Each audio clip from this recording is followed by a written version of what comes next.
മന്ത്രി ജയറാം രമേശ് കേരളത്തിലെത്തി കേരളത്തിന് ഏകദേശം ആശ്വാസകരമായ ചില പ്രഖ്യാപനങ്ങൾ നടത്തി. കൃത്യത കൊണ്ടും നിലപാടുകളുടെ വ്യക്തത കൊണ്ടും ഏറെ അഭിനന്ദനമറിയിക്കുന്നു ജയറാം രമേശിന്റെ പല നിലപാടുകളിലും.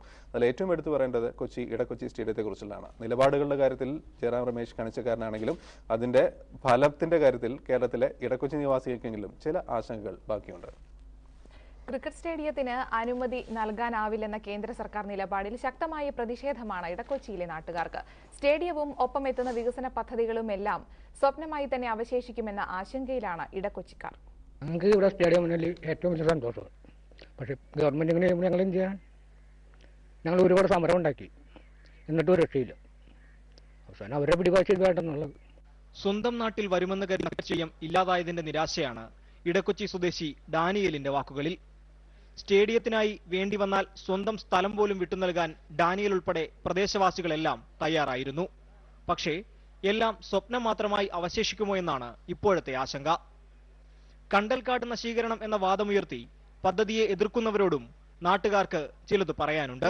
കണ്ടൽ വെട്ടിയെന്ന് പറഞ്ഞാൽ പ്രശ്നങ്ങൾ വന്നത്. ഇതിനകത്ത് ഏതെങ്കിലും ഒരു കണ്ടൽ ഈ പറഞ്ഞ വ്യക്തികൾക്ക് കാണിച്ചു തരാൻ പറ്റുമോ?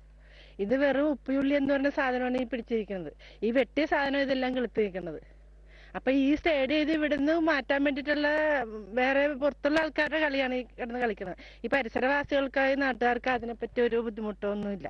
പദ്ധതി ഇടക്കൊച്ചിയിൽ നിന്നും മാറ്റാൻ ഉന്നതതല ഗൂഢാലോചന നടക്കുന്നുണ്ടെന്നാണ് ഇവരുടെ ആരോപണം. സ്റ്റേഡിയം അല്ലാതെ മറ്റേതെങ്കിലും പദ്ധതിയുമായി ആരെങ്കിലും വന്നാൽ അത് നടപ്പാക്കാൻ അനുവദിക്കില്ലെന്നും നാട്ടുകാർ ഒരേ സ്വരത്തിൽ പറയുന്നു. അതിപ്പോ എല്ലാവരും പറയും ഇതിപ്പോ ഇവിടെ പുറമെ ഇതിങ്ങനെ കിടന്ന് നശിഞ്ഞു പോയാലും ശരി, ഇതല്ലാണ്ട് വേറൊരു ഭൂമി മാഫിയാക്കി മുറിച്ചു കൊടുക്കണ പ്രശ്നം നടക്കേല.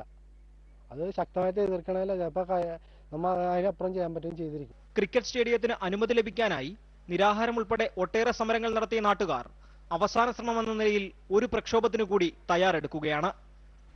മനോരമ ന്യൂസ്.